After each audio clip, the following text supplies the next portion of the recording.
Fun Ideas Productions presents the Fun Ideas Podcast.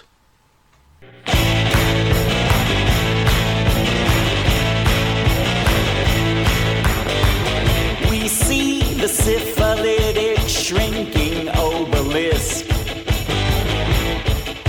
the white man's wilting dick. We see through dangling jowls of seedy game show trolls the smiling lie of the televised hive. The witches are watching with their thousand eyes. Witches are watching with their thousand eyes.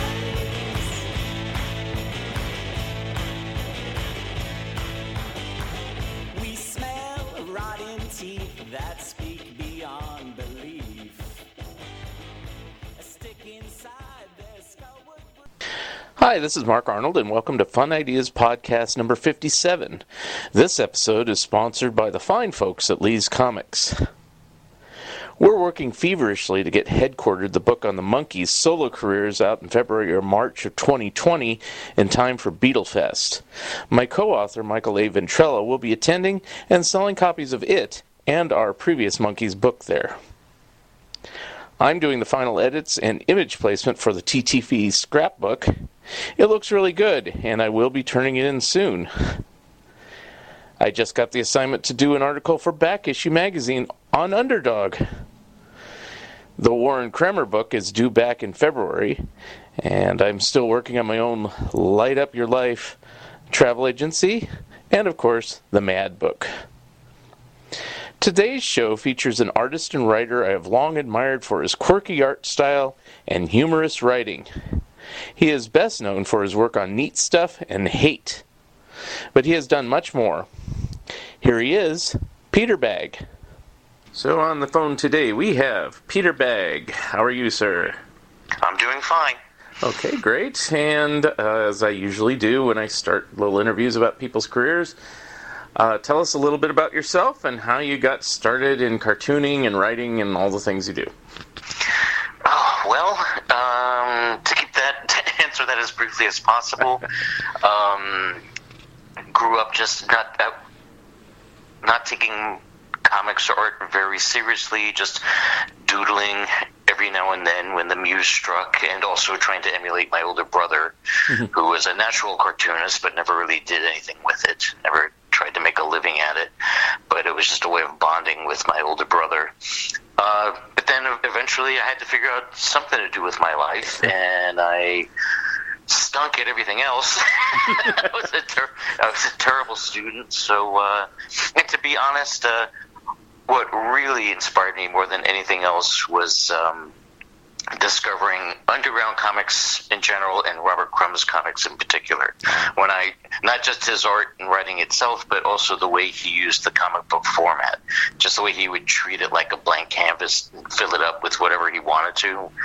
That I thought was the perfect mode of self-expression, and that sent me flying down that particular road that I've been going down ever since. Now, did you have any formal training or anything, or are you just a natural? Or well, I took a small handful of art classes in high school, and then for 3 semesters I went to the School of Visual Arts. And I had a handful of pretty good teachers, a lot of frauds, but yes, I particularly liked my drawing teachers, and that's always what I was a bit better at than everything else. I didn't in your freshman year, they force you to try everything. I'm not saying that's wrong, but I really don't enjoy painting. I didn't enjoy photography. Sculpting. It's only drawing. That was the only thing that I took there that I enjoyed. If I stuck with the school, I could have eventually taken the small handful of comic classes that they taught there, but I ran out of money, dropped out, thought vaguely about going back, but never bothered to, for 2 reasons. One is I still had my student pass, and so occasionally when I had the time, I would attend some of the cartooning classes, and I thought Spiegelman's was particularly interesting. I also taught, I forgot, I taught, I took a nighttime cartooning course taught by someone named Peter Paul Porges, who was a mad cartoonist and writer. And that was very interesting. I enjoyed that. But otherwise, outside of school, I met other cartoonists, particularly like-minded cartoonists. And, you know, they would give me tips just that way. I've learned much faster that way, too. I remember one time I was at a friend's house, and I saw he had the old way of coloring comics, which was the overlays, the ruby lith or amber lith. Yeah. And I knew that's how you did the 4-color process of coloring comic art. So I had no idea how to do it. So I asked him how to do it. Within an hour or two, I knew all the basics. I knew enough to just expand on what my friend showed me. And once I was done, I realized that would have been an entire semester-long course at the School of Visual Arts. And I picked it all up in an hour or two. Wow. So when you were drawing your earliest stuff, even before or during or after, did you draw in the same sort of kind of loosey-goosey style that you do now, or did that evolve over time? Yeah, it was always pretty doodly. I mean, when I'd sit down and draw an object, I did a pretty good job of recreating that object. So in that sense, I could, when I tried to, I could draw realistically. I just didn't want to. I found drawing that way boring. You have like a rubbery style, I guess. Yes. On the Wikipedia page, which I looked at, it says they compare it to Bob Clampett, and I go, I guess so, but I know what they're trying to say, Sure. Well, they probably got that from me because, of course, I liked my favorite art as a kid was, the funny pages, Peanuts, Beetle Bailey, etc., etc. And then, of course, Mad Magazine, and the Mad artists that I wanted to emulate the most were Don Martin, of course, and Paul Coker Jr., and Sergio Arangonis.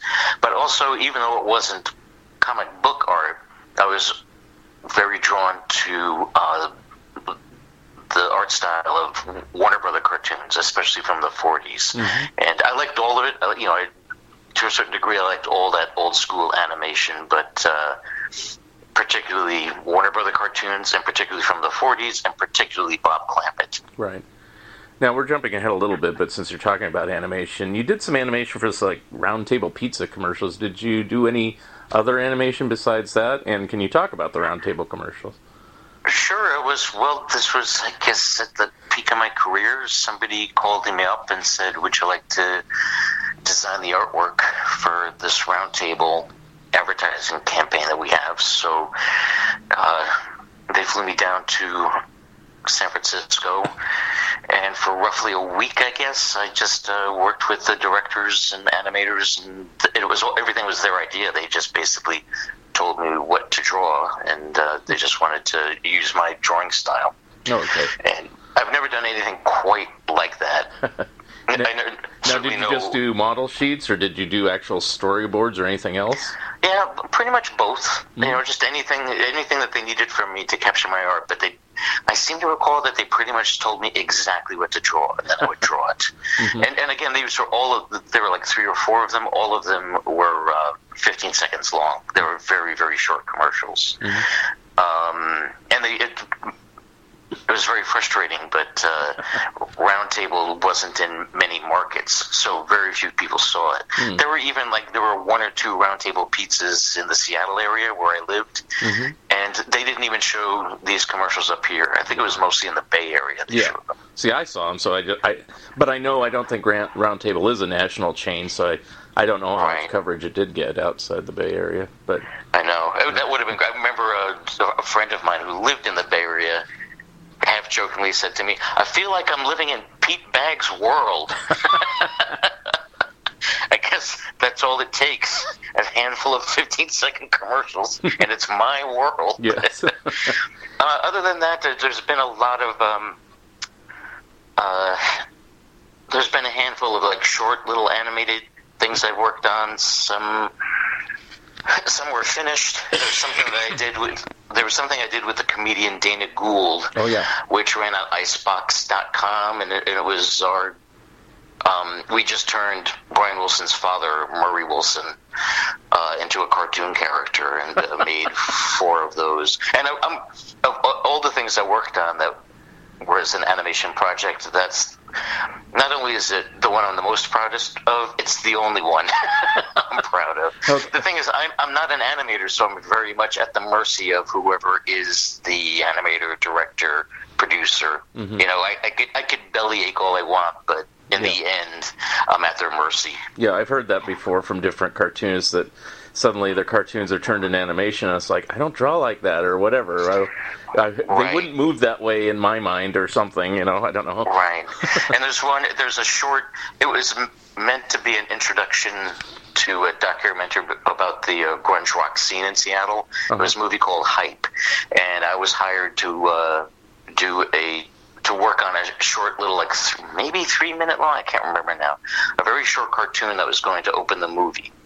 And the person so I came up with a story, I storyboarded it, did character designs, as much as I could, being just a cartoonist and not an animator. And the director was from the Crickfalusi Ren and Stimpy school, so the art looked. It's still he was working from my model sheets, but everything looked and moved like a Ren and Stimpy cartoon. Oh, a little herky-jerky kind of. Yes, yeah. and I was fine with it. I thought it looked great, but then when it came down to the voice actors, particularly the actor who did Buddy Bradley, I couldn't stand it, and I made my objection clearly known. But there was nothing I could do. Oh. I complained and complained. I said that, I'm not crazy, really, for the most part, I'm not too crazy about any of the voices, but that voice is terrible. And for whatever reason, the director just dug in his heels, stuck with that same actor, and ever since, it drives me crazy ever since, whenever somebody's, you could see it on YouTube, whenever somebody sees that cartoon, they almost always write to me and complain about, particularly the voice of Buddy Bradley, like I don't know. like I said and did nothing. Whereas I did and said everything I could. Wow. You mentioned that Murray Wilson thing. I haven't seen that one in particular, but I assume you have a fondness for the Beach Boys, but what were those about?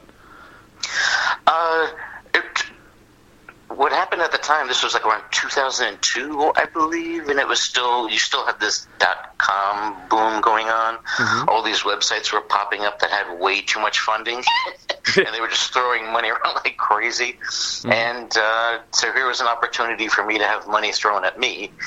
And what this company, Icebox, did was they like to combine artists and or animators and team them up with a comedy writer, a comedian or a comedy writer. Mm-hmm. And in this case, they teamed me up with Dana Gould, and they did that because we knew each other. Right? Oh, okay. And Dana Gould, at that time, I think he was still working full-time as a writer for The Simpsons. Okay. And right before Icebox asked me and Dana Gould to do this, Dana and I had been talking about a docudrama series about the Beach Boys, the life of the Beach Boys. Mm-hmm. And in fact, a friend of Dana Gould's was the actor who played Murray Wilson. Oh. And we just loved the character of Murray Wilson. Yeah. Just the way, stories that you hear about him in real life, there's all these tape recordings that people pass around of him just losing his shit. Right. I mean, he was a mean, abusive man, but from a distance, he was hilarious. And it's just, I'm of the type where cranky old men, cranky dads are always funny. Yeah. So, and Dana felt the same way. So when Icebox said, why don't the two of you come up with a cartoon idea? Pretty much the only idea that we pitched to them was turning Murray Wilson into a cartoon character. Wow. Okay. And they said yes. Amazingly, they said yes. So are you a fan of the Many Moods of Murray Wilson, then, that album? Oh, that album? No. You know what? I have it. Yeah. I think somebody gave it to me as a gift. It's not, it's background, easy listening music, basically. I think he barely did anything, and he hired the full orchestra. I think he hired the same orchestra. What is the conductor's name? Dick Reynolds, the same person who arranged the strings and the horns for the Beach Boys' Christmas albums. Oh, okay. And it was paid for out of the Beach Boys recording budget. He basically just robbed from his sons. Well, that wasn't the pay first. for his own easy listening album. Yeah, that wasn't the first time. So yeah. Yes.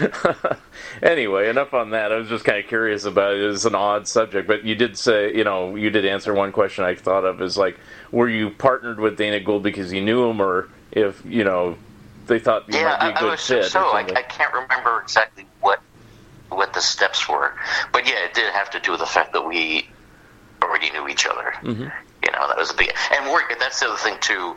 Another reason why I'm happy with the way those cartoons came out is because of Dana. Mm-hmm. They were made in L.A. Dana lives in L.A. He was able to be much more hands-on than I could be with any of these projects living in Seattle, and also all the voice actors that he used were two things. They were friends of his, and they also were comedian / voiceover actors who I also knew or knew their work, like Tom Kenny, who's SpongeBob. He did a bunch of voices, mm-hmm. and Paul F. Tompkins did the voice of Murray Wilson, and he was fantastic. Mm-hmm. He was perfect. I said right out of the gate, we got to get Paul Tompkins to be Murray, and he was perfect.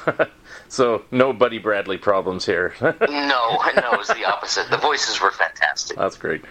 So let's jump back. So after college, I guess, or whatever art training you were doing, was your first kind of professional thing for John Holmstrom's Punk magazine, or did you do anything prior to that?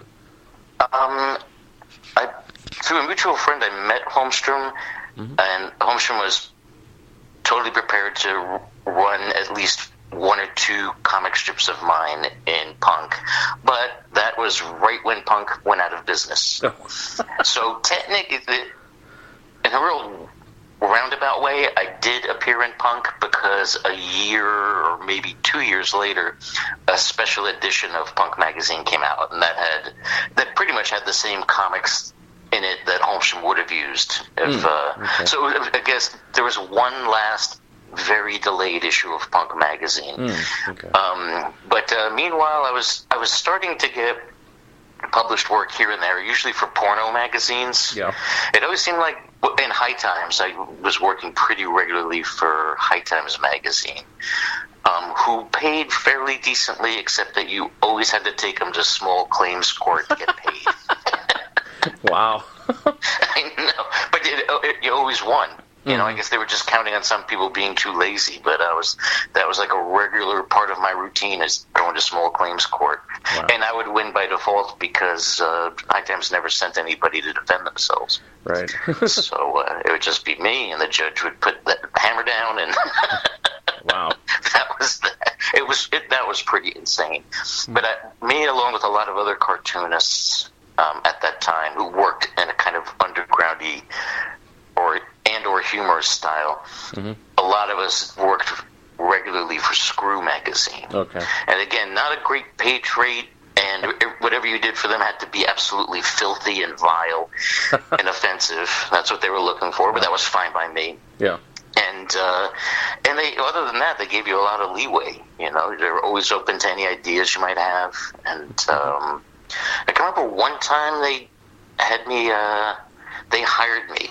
They wrote it. The staff there. Do you know who Drew Friedman is? Yeah, he does pixelated cartoons and has worked for Mad and other things. Right. Mm-hmm. And his older brother, Josh Friedman, was a editor and writer at that time for Screw. Oh, okay. And so Josh Friedman and another friend of his, they hired me. He called me up and said, "Do you want to come down here? We've got this piece that we want you to do." And he showed it to me. And now, Josh and his writing partner, the other editor there, and Al Goldstein, who owns Screw magazine, they're all Jewish. Mm-hmm. And this strip was pretty much, I think it was like kind of a take or a riff on Fiddler on the Roof, but it basically was just totally over the top, filthy, X-rated satire of Orthodox Jews, and it could not have been more anti-Semitic. Oh, and I'm like, I said, "Are you sure you want me to draw this?" And I said, "I must be like your most goyish contributor." And they said, "That's why we want you to draw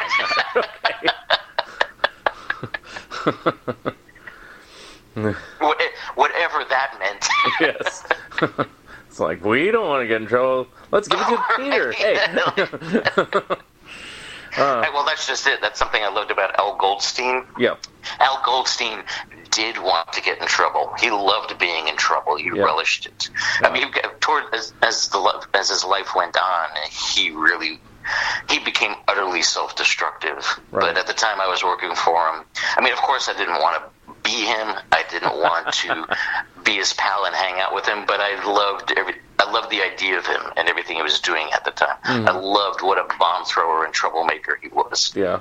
I met him once. He came out to the Bay Area for CineQuest, a film festival, sometime in the 90s, and I just went up to him because, hey, I know who he is. I'll get his autograph. He told me to fuck off. Oh, really? He goes, "I don't sign anything," because I guess he thought I'd have a subpoena or something. I don't know. So it's like, okay, I get it. So I never got his autograph, but I met him, and hey, I feel honored. I was told to fuck off by Al Goldstein. I guess there you go. There's an old documentary that Goldstein himself made. Mm-hmm. Of him interviewing Robert Crumb. I guess he made it for his old public access TV show, which is called Midnight Blue. Yeah. So he asked Crumb if it would be okay, and Crumb said sure. So he went out to that small little farmhouse that Robert Crumb lived in Winters, California, just way in the middle of nowhere. You have to drive past all of these fruit and nut farms. Yeah. And Crumb said, all of a sudden, here comes this ridiculous, gigantic Cadillac. And Goldstein comes out in a festoon jumpsuit like he's Glenn Campbell, and has this tall, skinny model girlfriend du jour with him. And sits on the front porch in this jumpsuit interviewing Robert Crumb on his, where Crumb is like there with his banjo, Mm-hmm. And the funniest thing, too, I remember about this interview is Goldstein said to Crumb, all the women you draw, they're always these thick women, these big, powerful, thick women, wide, solidly built. He goes, and Crumb says, well, that's my type. That's my female ideal. Yeah. And he says, but he goes, don't you want to mix it up? Don't you ever want to, a thin, lithe woman like my girlfriend here? And Crumb says, no offense, but that's just, I'm just not attracted to that type of woman, so why would I? And then Goldstein suddenly goes to Crumb, what would be great is if you and I were the last men on Earth, because then we could split the whole female population in half, and we'll never fight over who's girl is. I know, it was like the most pathetic adolescent fantasy that suddenly came out of Goldstein's mouth. And Crumb's like, yeah, okay, that'd be great. Wow. Now, from then on, you're already talking about Crumb. Was Weirdo the next project you worked on, or did you do other things in between? Yeah, pretty much. I did this and that. Well, to back up a little bit. Okay. Even though I was finding little teeny tiny scraps of freelance work here and there, I still wanted to do longer stories. And by longer stories back then, it meant do a comic that was longer than one page. Right. And the only way I could conceive of doing it or having anybody else let me do it is if I self-published. So John Holmstrom and I, along with other like-minded cartoonists, we banded together, pooled our money together, and we did 3 issues of Comical Funnies. Came out. First issue came out in 1980. Mm-hmm. And then, like, I did something similar. I did a one-shot with a cartoonist named Ken Weiner, who now goes by the name Ken Avador. And we were both going to do our own comic book, like a solo comic book. But for whatever reason, we decided to pool our resources, and we made a two-sided comic book. And that was like called The Wacky World of Peter Bagge. And then if you flip it, it was The Wacky World of Ken Weiner. I don't think it's and then sometime after that, as I was already getting a small handful of pieces published in Robert Crumb's Weirdo. And then at a certain point, Crumb asked me if I'd be the managing editor of Weirdo. And I think we talked about that before, but what was that like? Was that like, I don't want to do this, or were you thrilled about that? Oh, no, I was thrilled. Robert Crumb was and is my all-time favorite artist, so the idea of... And he's... With my dealings with him, when I was submitting work to him, he seemed like a very nice, reasonable, professional person. So my impression, even though we hadn't met yet, just with my through the mail dealings with him, I had nothing to complain about. He was very supportive. Of course, I was very surprised that he asked me to take over, simply because we had never met. Yeah. But he told me, and his wife Eileen told me that he did think long and hard about who to ask, and he made it crystal clear to me right from the start what was involved. A lot of work, no money. The contributors are insane. Yeah. Et cetera, et cetera. Now, did you eventually make your way down to Winters to meet up with them, or no? Yes, a short while after that. My wife and I visited Robert Crumb, and we got along fine. I think I had assembled all the artwork for the first issue of Weirdo, and so I brought it to Crumb's house first, and we hung out some time there in Winters, and then we all drove into San Francisco and delivered the artwork to the publisher. Oh, Last Gasp. Last Gasp, yes. And I know you're part of the... Well, I interviewed you for an article for Back Issue. We did a Weirdo article, and then John Cook worked on his book at the same time, and finally came out recently, and I saw that you're teamed up with Crumb one more time for photos and things like that. So, yes. How is that, and how did you like that book that finally came out? Oh, I was really flattered by it. Like recently, we did this event at Columbia University where me and the Crumbs, along with Drew Friedman, we all shared the stage and talked about working on Weirdo.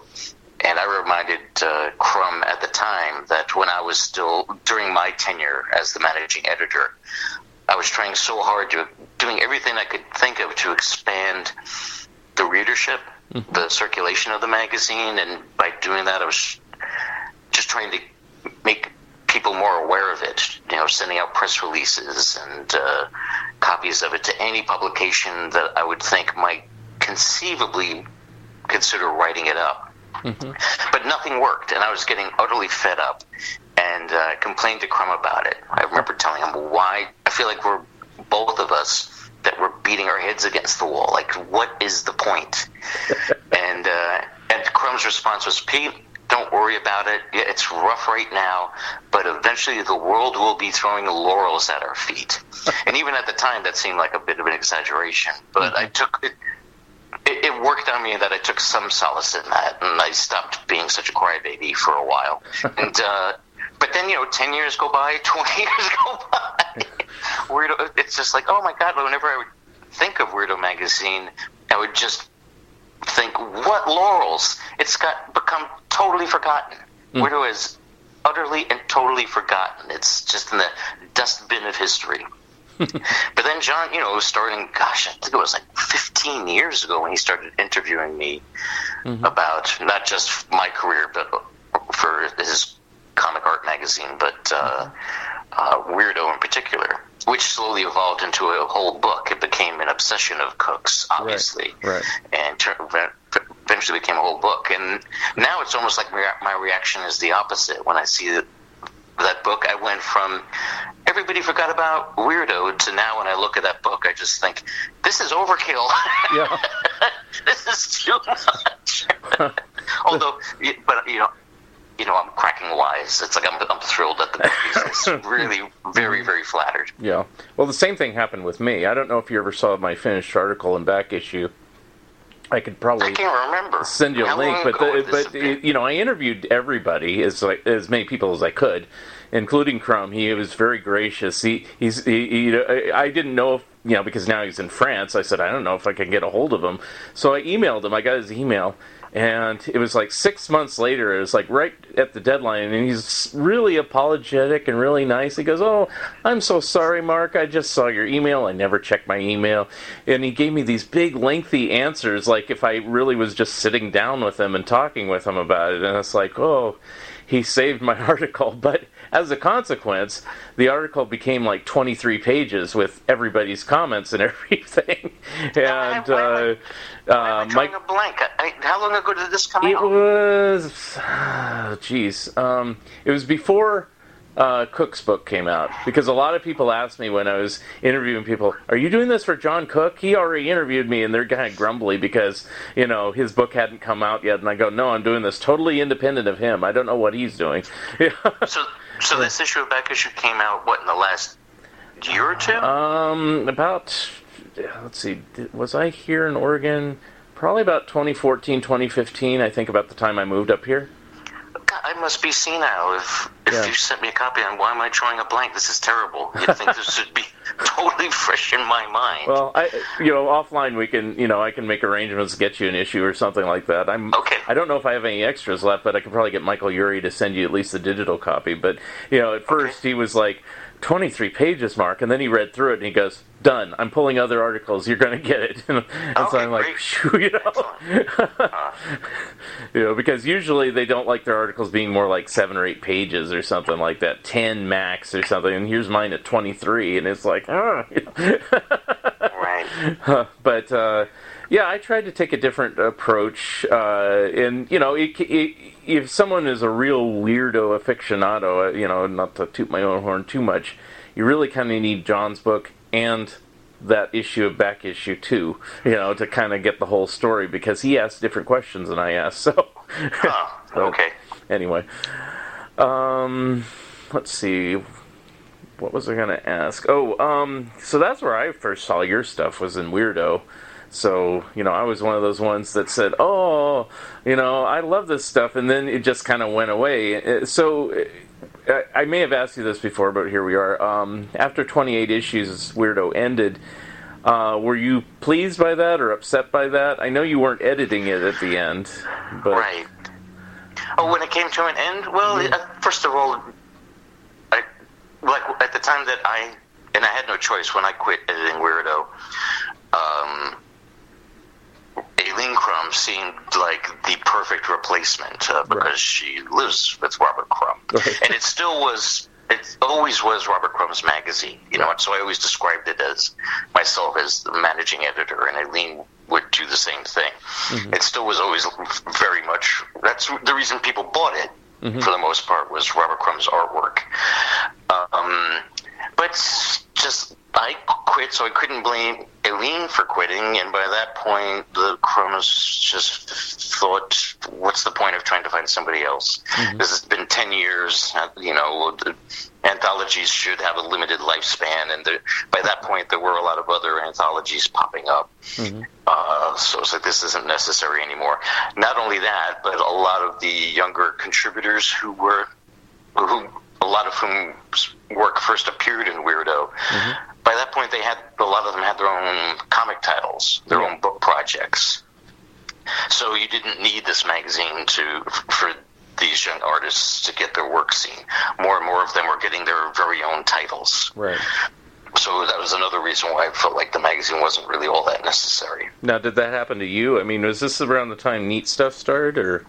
Yes, and that is the number one reason why I eventually had to quit doing Weirdo. Is Fantagraphics was kind enough to give me my own title, which was at that time was the real dream come true for me, even though I still was not making any money or not making much money throughout that the whole time I was doing Neat Stuff. But Fantagraphics wanted me to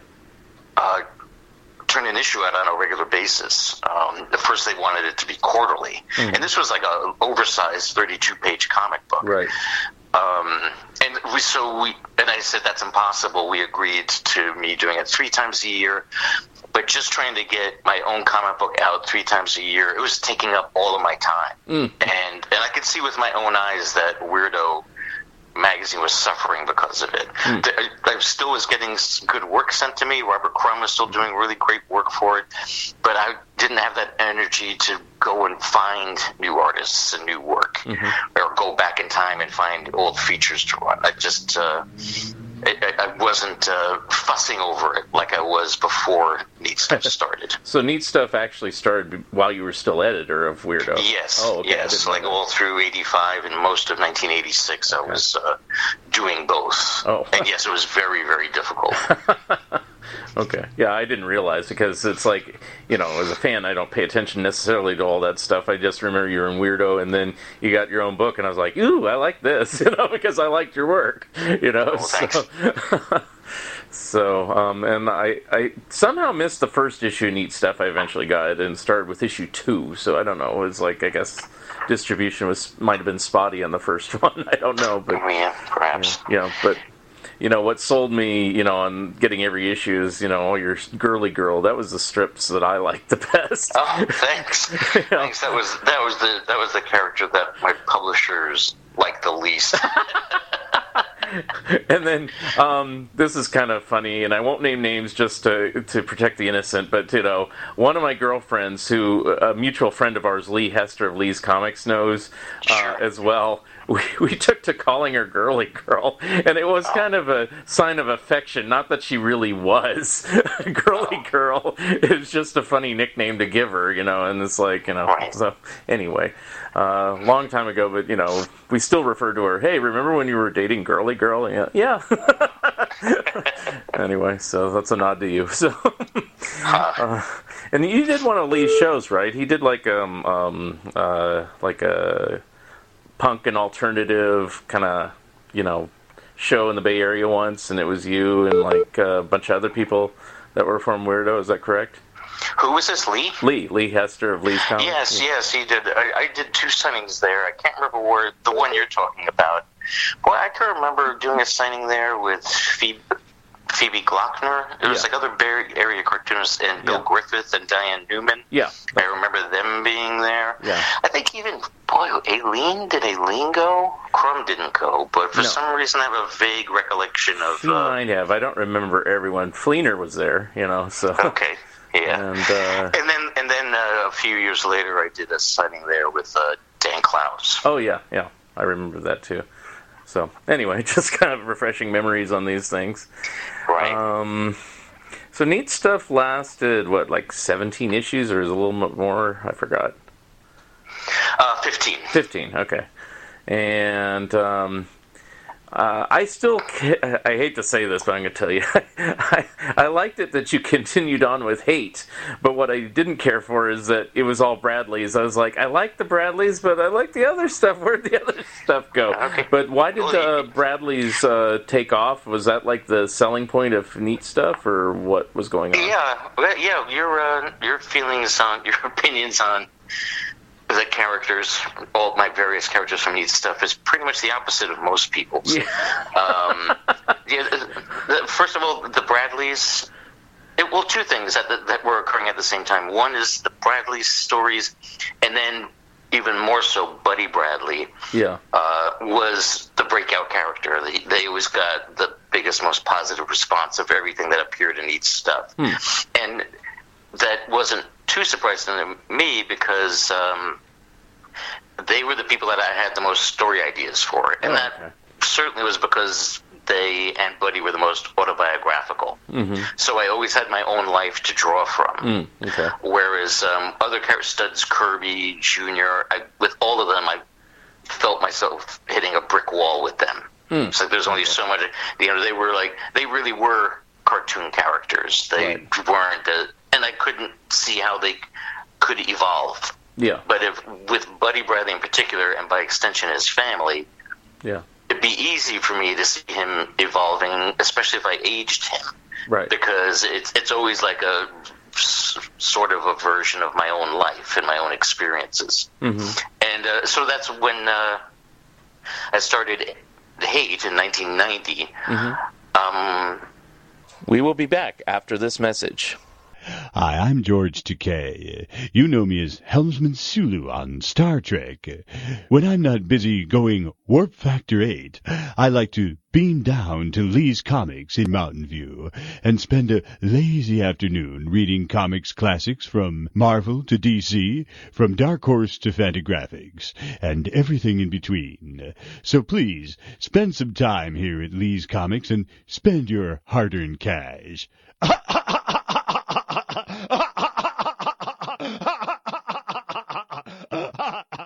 The Fun Ideas podcast is made possible by listeners like you and from Lee's Comics of California, selling you what your mother threw out since 1982, online at leescomics.com. And now back to the Fun Ideas podcast. For one thing, I thought it would be more commercial to have a comic book that was focused mainly on this one character, have a main star character. Mm-hmm. Be easier for people to get their heads around that, as opposed to Neat Stuff, which wasn't it was an anthology. It was one person doing it, but it was an anthology. It was a mixture of all different characters and stories. Yeah. And that proved to be the case. Right out of the gate, Hate sold so much better than Neat Stuff ever did. I guess I'm the minority, like you said, is like, I like the anthology idea, but I can't say I didn't like Hate because I kept buying it even through the annuals and kind of wish like it was still around now, but, you know, it's interesting how the character evolved. You said it was like autobiographical to a point. I mean, Did you take Buddy into directions that you wish you could have gone in your life after a while, or was it trying to be autobiographical? He was well, there were obvious differences. Buddy Bradley wasn't a cartoonist. No.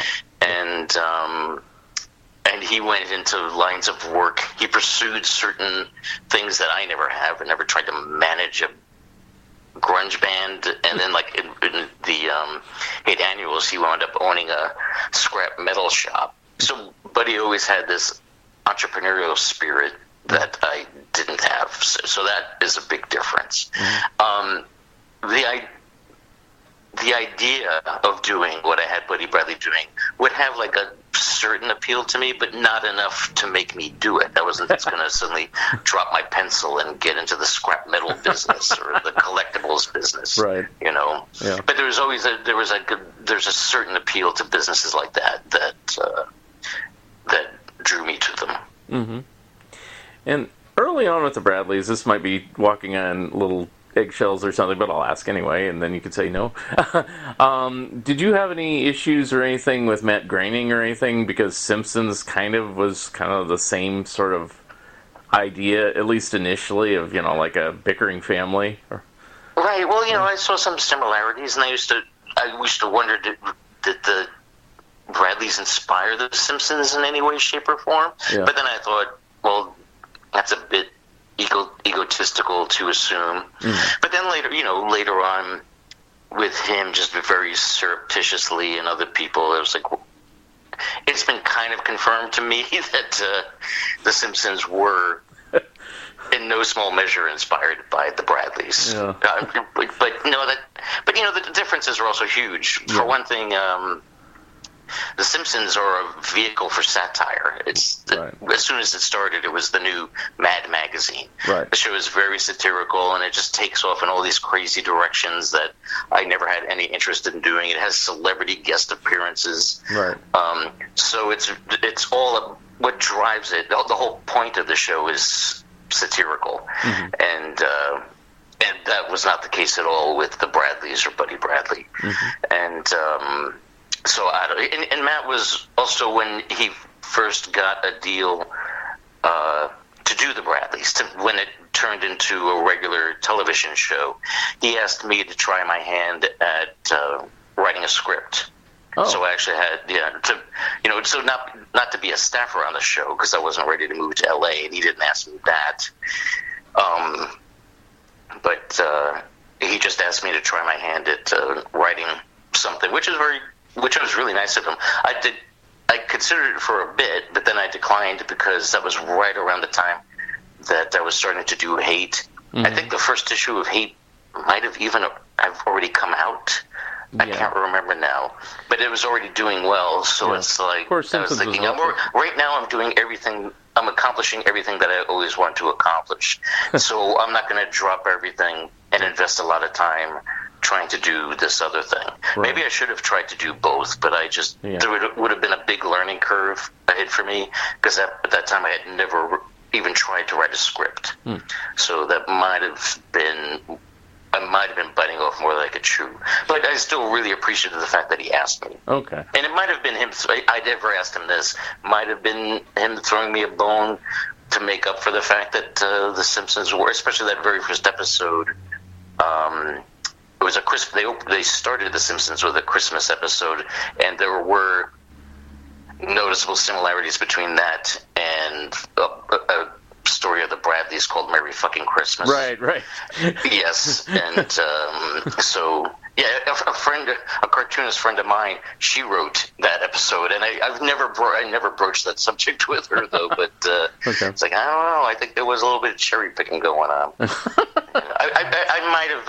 You know what I did one time when we were both drunk? I mentioned it to Matt, and he was both defensive and angry. So I was like, all right, well, I'm just going to leave this alone. Okay. What the fuck? I was just kind of curious. I know it's I didn't know if it was a delicate subject or not, so that was kind of a curiosity. But, it's like if I was petty, I could piss and moan and make a big deal out of it. Right. And we did have some mutual friends who were like telling me I should sue him. Right. I actually I have tried to sue people who blatantly ripped off my drawing style, who ripped off. Right. There was a cartoon show. I always thought it was a horrible cartoon.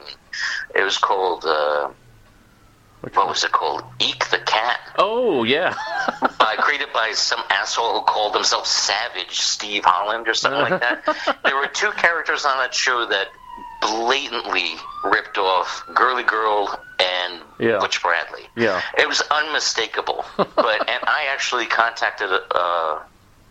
In fact, I contacted Matt Groening's lawyer because I knew nothing about that business. Yeah, and this woman later, she represented me early on in my career with my other earlier attempts to try to get my own TV show going. Yeah, but not. Someone from her firm, he explained to me what was at stake, how I could wind up spending a fortune in legal fees and not collecting a penny. Mm-hmm. So he says, unless you've got a really big bank account, I would really advise you against pursuing this. It's just going to cost you a lot of money. So that was why. Why I didn't. He explained to me all the reasons why whoever I'd be suing, I don't know, the creator, most likely the network who aired Eek the Cat, but he says if you wind up in a courtroom, the deck is really stacked against you. The lawyers, man. But then I said, okay, then forget it. Forget it. Not only will I not sue them, there were other people too that I considered suing who also blatantly ripped me off, ripped off my drawing style, and ripped off characters. But here's the thing: all they had to do was tweak it. They just changed the color of, say, Girly Girl's hair, or even though she, for the most part, she was a black and white comic strip. Just these tiny little changes, that was enough to let them get away with it. Right. In the court of law, I was told, all they have to do is say, your character has freckles, this character doesn't, therefore they did not rip you off. But since then, again, it always makes my head explode. I almost wish people wouldn't say this to me, but this would always happen, is whenever I even suspect that somebody was mining my comics for ideas or character designs, I'll be at a comic convention, say 5-10 years later, somebody who worked on the animation on those shows would come up to me and confirm my worst fears. They would say, oh yeah, we had copies of Neat Stuff sitting right on our drawing table. Wow. We were just copying right out of your comic book. Oh, jeez. Yeah. And I was like, I wish you told me that. You would have done me a lot. And he goes, yeah, but then I also would never work again. Right. Now, conversely, to bring it on a maybe happier note about it, did you ever try to get a Bradley's or Buddy Bradley cartoon series made or anything Yeah, like sure. that? Oh, In fact, more often than not, either the Bradleys or Buddy Bradley is optioned by somebody. There's always somebody out there somewhere who's trying to get a TV show or maybe a movie made based on specific Buddy, and either as Buddy as a teenager with his family or Buddy as a young man. But and I've also had with Buddy Bradley alone, I've had 6 development deals. Wow. So so I've gotten it's like $50,000 to co-write a pilot script, as well as like come up with a Bible, if you know what that is. Character Bible. But never. So I've made good money. Not making TV shows. on spec, basically? Yes. Wow. Yes. But, that's just it. Not on spec. I got paid. I would get paid good money to write this But, I mean, you didn't go to the final... Was there any were there any pilots made or anything? No, that's just it. They never got what they call greenlit. I never cleared that hurdle. Every single time I'd get up to that hurdle, but would never clear it. It's like twice with MTV, once with HBO, once with Fox, once with Warner Brothers, and there's got to be at least one other person that I'm forgetting. I could never. They would never describe it or confirm it this way, but I'd always be in a horse race with another animated show that particular network was developing. Wow. And I'd always lose out. Like with Fox, I lost out to Bob's Burgers. Oh. Both shows were in development at the same time, and they went with Bob's Burgers. Wow. Yeah. Give this man a show. Come on. Anyway. And one blessing is, like, when you do reach that point, when you do clear that hurdle, and they quote-unquote greenlight the show, then there's a rights reversion. They will own the rights to the characters, and that is really nerve-wracking, because you think, well, what if they only decide to make 6 episodes and then they cancel it? Oh, yeah. So that I'll get some more money, because definitely there's more money to be made. It might raise the profile even further of my character, but from that point on, whoever it was that whatever entity it is that greenlit Buddy Bradley, they would own him. They would own Buddy Bradley. I would no longer own him.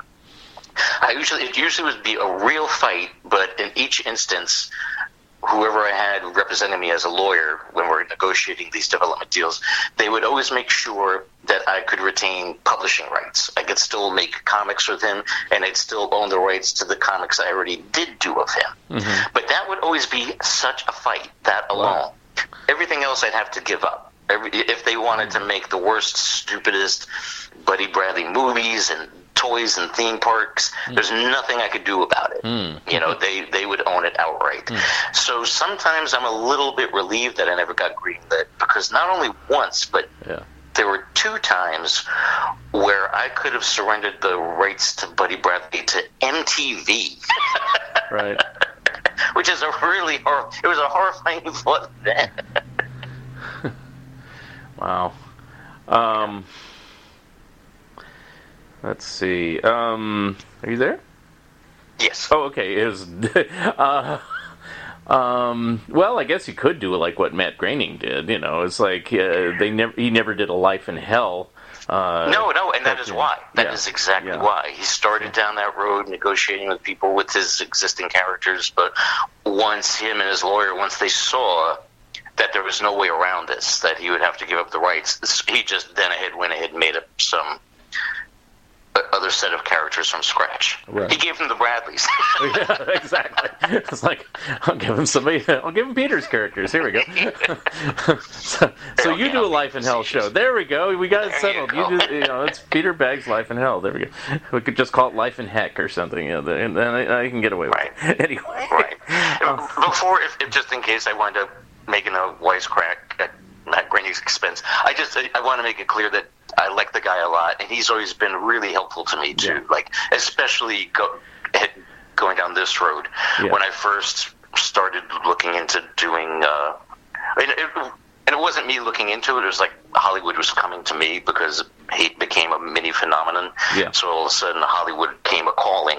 And I was clueless. I had no idea what to do with them. Most of these people were absolute jackals. And so I used to turn to him a lot. He was always very, very helpful to me, trying to help me get a TV show or at least survive the process in one piece. Right. I met him a few times. Yeah, he's a very nice man and everything like that. And I know everyone else. Like, I don't have it set up yet, but Bill Morrison, I'm going to interview on one of these shows. He said yes and things like that. So, you know, I'm friends with everybody that worked at Bongo and stuff like that. So, yeah. Good people. Anyway. Yes.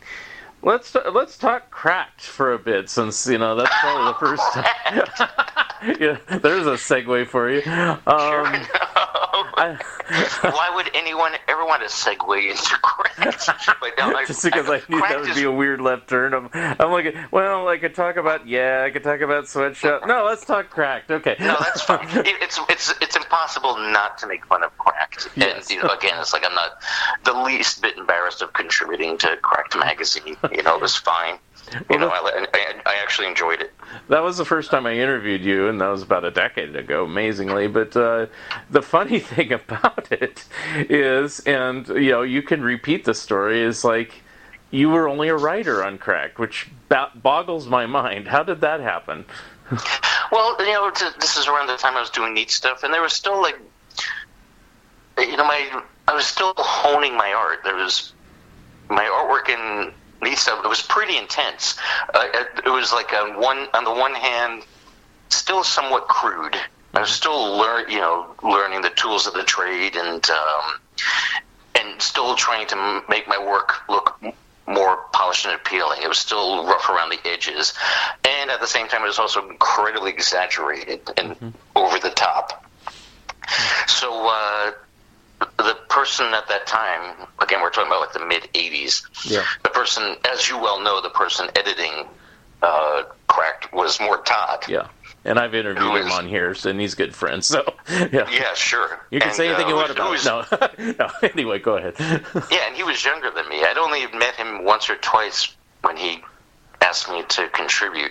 But Mort was a very good friend. I think former roommates with Dan Clowes. Mm-hmm.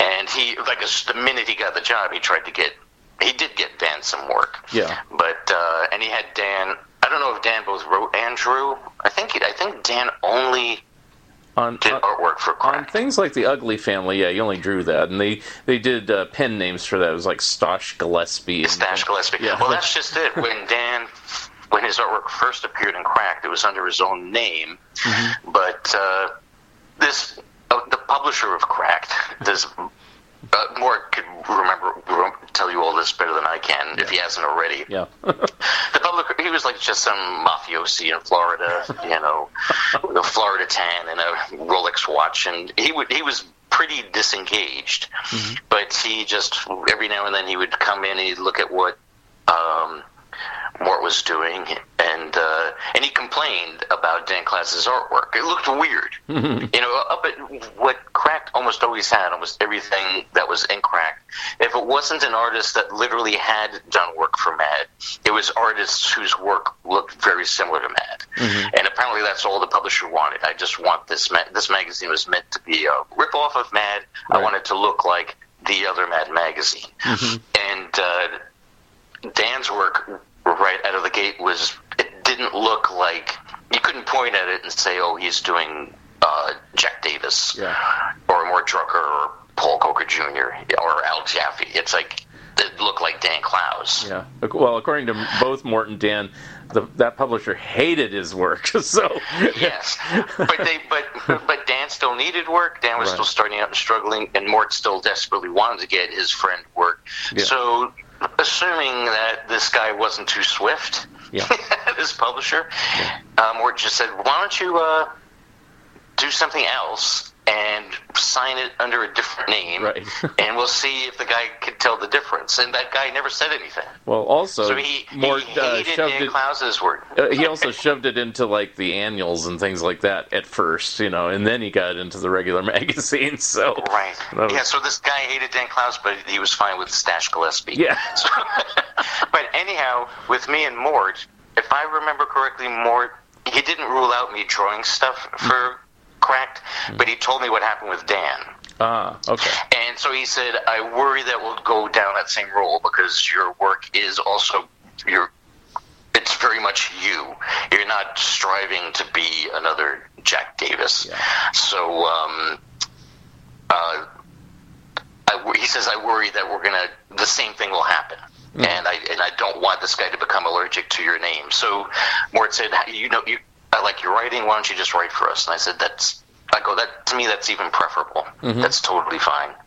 So actually, I remember Klaus illustrated something that I wrote. That was the first time we collaborated, and I remember loving the way that came out. Mm-hmm. I actually I think it was a one-pager that John Severin drew. I was just like, I never thought I would have been collaborating with some legendary EC artist. Right. And I seem to recall, and then I did some other artists that I got to know later. There was other younger artists that were just cutting their teeth and Cracked at that same time. Bill Ray, I seem to recall he drew a few things that I had written. Yeah. And who's the other one? Bob Fingerman. Oh, yeah. Yeah, there was several strangely things enough, that- all you guys over time ended up at Mad later on. So it's like, Yeah, that's kinda very funny. true. Yeah, that's strange. Let's see. Well, tell us a little bit about Mad. You didn't work on Mad right away. It was like years later, right? Yeah, it was like in the early aughts, around, 2000, 2002. Yeah. And I never ever dealt directly with the editorial department. I just worked the art director was Sam Viviano. Mm-hmm. I actually remember meeting Sam Viviano ages ago. I think he was the art director of Bananas Magazine. Yes. Yes. Which, if I'm remembering correctly, I think it was owned by Scholastic, but it was they or Mad Magazine. Yes. And Yes. the editor was Jovial Bob Stein, who later found fame as R.L. Stein of the Goosebumps books. I don't know if you knew that, but Oh no, I didn't know yeah, that. so it's the same guy. And so I knew Sam from way back then. I don't think he gave me any work for Bananas Magazine, but he still seemed like a nice guy. He didn't give me any work just because my work was still way too crude. Yeah. I couldn't argue with that. That was true. Mm-hmm. And but then, 20 years later, I was suddenly good enough, and so I'd always deal with him. And there was somebody head of production there, Ryan Flanders. Mm-hmm. So one or the other would just send me a script and tell me to draw it. And I liked it. One thing when you're freelancing, Mm-hmm. something that I always appreciate is when the person hiring you tells you exactly what to draw, and they were very specific. They would. Sam would say, "Do you want me to?" He goes, "Here's the script, but do you want me to rough out how we're envisioning all the drawings should be?"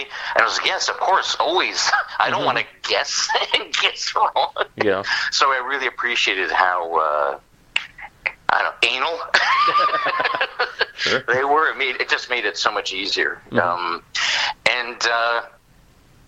I did the stuff that I was doing wasn't terrible. It wasn't brilliant like Mad used to be, or maybe I'm just being prejudiced because it's like I always think that Mad can't hold up to when I was a kid. Yeah. And of course, people who read Mad when Kurtzman was doing it, they would say, "Well, once Kurtzman left, forget it. I had no use for Mad." Yeah. And that was the same with me. I read it in the late 60s. I think I started to outgrow it in the early 70s. Mm-hmm. Graduated to National Lampoon. Yeah. And so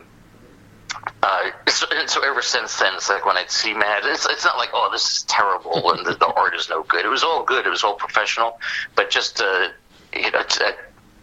was a certain sameness to it. They had a formula, undeniably. Well, I don't know. So Go ahead. It's like I would never be floored by anything they'd ask me to illustrate. Mm-hmm. But to be honest with you, it was just the mere fact that it was Mad Magazine. Yeah. The page rates were fine, and it it was Mad. I just. Drew Friedman told me the same thing. He says, it's Mad Magazine. I can't say no to it. I can't say no to Mad Magazine. Yeah, and he's been in there, and so is Fingerman later on, so yeah. Just curious, and so is Bill Ray. In fact, that was one of the reasons why he really wanted to be in Mad, and if you read my crack book, the big deal was that Mort Todd gave Bill Ray this anti-William Gaines story called Tales from the Creep or something like that. And he wanted Bill Ray to sign his name really big on it, and it was mainly because he knew he was defecting to Mad, and he did it, but, he didn't like it too much. But anyway. No, Mort was an instigator. He loved stirring up shit back in those days. He still is. On Mad, so is that ironic? Everybody was always mad at him, and sometimes for very good reason. So on Mad, that's kind of ironic. Did you write anything for Mad, or you just drew? So. No, they would ask me. It was weird. They would ask me to. But that process was so different. Like I said, I really enjoyed how when they'd ask me to draw something, it's like, there it is. Here's the script. Here's exactly what we want you to draw. So it was so easy. It was very easy to do that. Wow. With the writing, it was a totally different process. Then I was dealing with the editorial staff. I really got the feeling that there were too many cooks. It really seemed like that editorial meeting table had way too many people sitting at it, with each person coming up with a reason not to go with something or tweaking it. And what I found, and I only tried it a handful of times, but what I found maddening about it is I'd submit an idea that I think this is totally mad-worthy. A lot of time would go by, and then their response would be, no. So it's like, you're giving me nothing to go on. It's like you're just asking me to throw shit at the wall, and maybe the 6 or 8 or 12 of you editors can all miraculously agree on something I sent you. Yeah. And one time I even wrote and complained about it. I don't know if I wound up pissing them off. But I submitted a specific idea, like this little comic strip idea that I hoped could be like, because they started a little comic strip section. I submitted an idea, and they rejected it. No explanation. They just rejected like they always did. Right. And all of a sudden, a year or two later, there was another cartoonist who was doing something. The idea was incredibly similar. Yeah. So I was just like, what the hell? And I wrote to them, and they got upset. But they were worried. What they were worried about, and what they thought I was implying, which I wasn't, was you took my idea and handed it to somebody else. Right. You stole my idea, and that wasn't what I was saying. That wasn't my point. So they looked into it and they said, "Look, Pete, believe us, there was no." They didn't deny the similarity. They just said there is nothing like that happened. It wasn't like there was no way that what you sent to us wound up in the hands of this other artist. Yeah. That did not happen. Yeah. And I said, that wasn't my point. Right. You rejected my idea, and then you accepted my idea. Right. Only drawn by somebody that, in my opinion, was a much lousier cartoonist. So it's like, well, you never told me why you rejected my idea, and then you wind up accepting it. And so I was like, I'm not going. That's it. I'm not ever going to bother submitting an idea to you again. Now, someone like you, do you get the same form letter that they send to everybody? Or do they actually? I remember just getting an email saying, "Nah, just no." Oh wow, okay. And that's just it too. I would get the no from the art director. Sam would tell me, "Oh, they told me no." Okay. So I never had like a direct dealing with any of their editors. Okay. I didn't have any of their email addresses. It always would go through the art director. Oh, okay. And he would just say, "Yeah, they said no." Yeah. Because the reason why is I would submit things to Matt over the years, and I'd get the standard form letter, which had little check boxes, which were amusing, but you're annoyed because you want to get accepted, of course.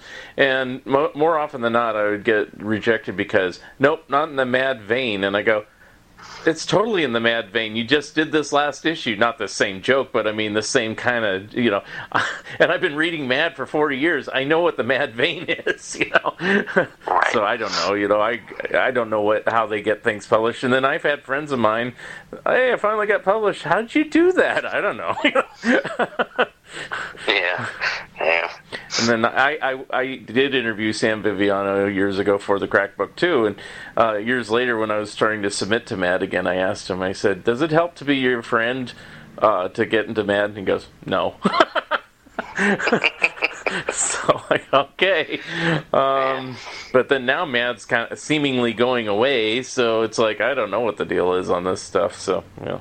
Yeah. Time to bring back Weirdo. Come on. Oh, jeez.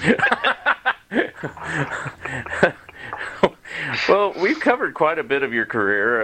Is there anything else? Let's talk about like what you're currently working on and kind of wrap it up with that. So what are you currently working on these days? Well, over the last 10 years, for this past decade, probably what my main focus was doing these 3 biographical comics, graphic novels, and they were of a theme. I did these 3 full-length comic books about all the 3 characters.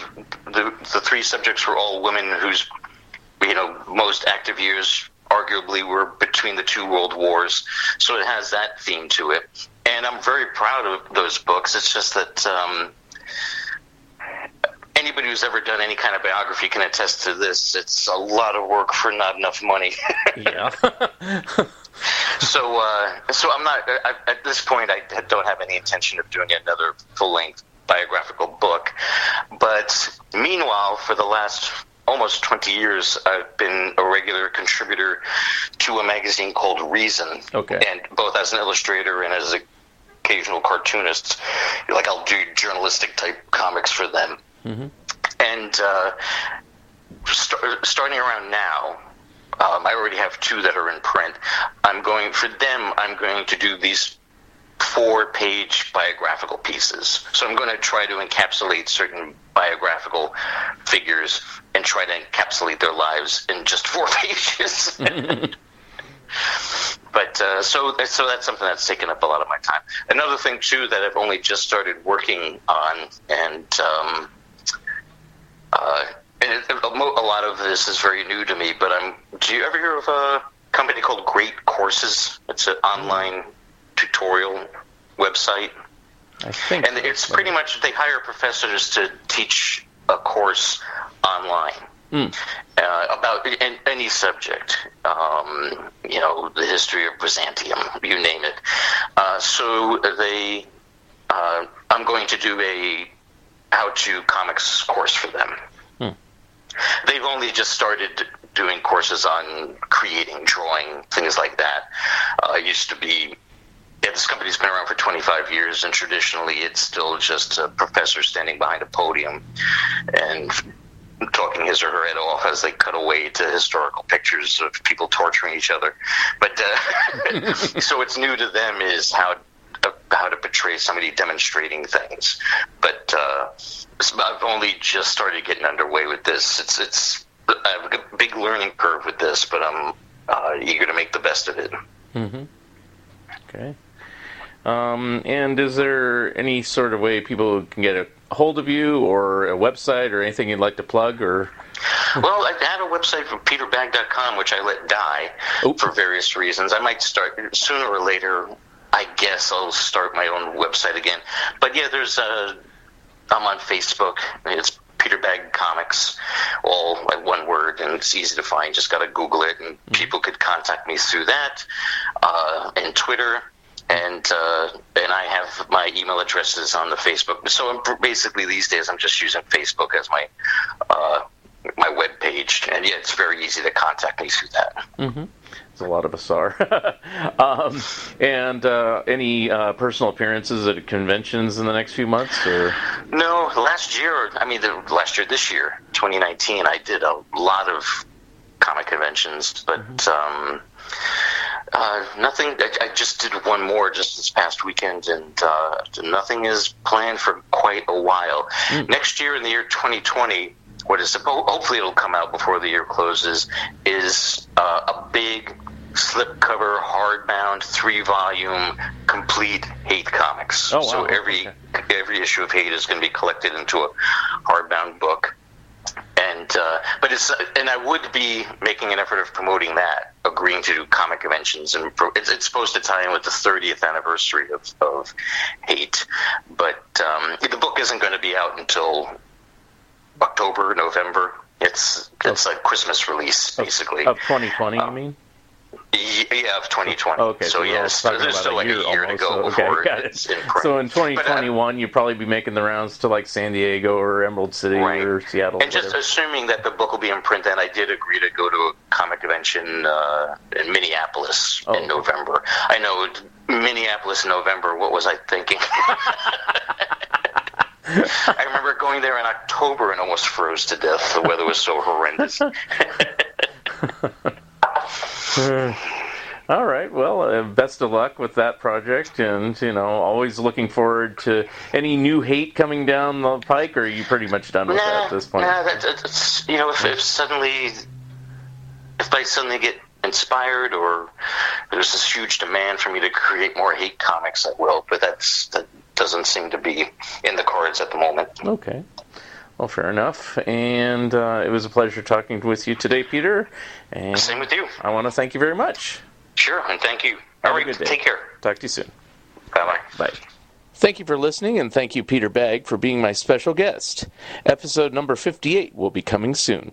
If you would like to comment and or be a guest on this podcast, please drop me a line at funideas.mark@gmail.com. Become a Patreon of Mark Arnold and Fun Ideas Productions. If everyone listening just contributed $1 a month, that would be a tremendous help in continuing the production of my books and this podcast. Also, subscribe to my YouTube channel. The opening and closing music for the Fun Ideas podcast is provided courtesy of Andrew the Slow Poisoner Goldfarb and is used with permission. This has been the Fun Ideas podcast. This is Mark Arnold speaking. This episode is copyright 2020, Fun Ideas Productions. Thank you, and good night.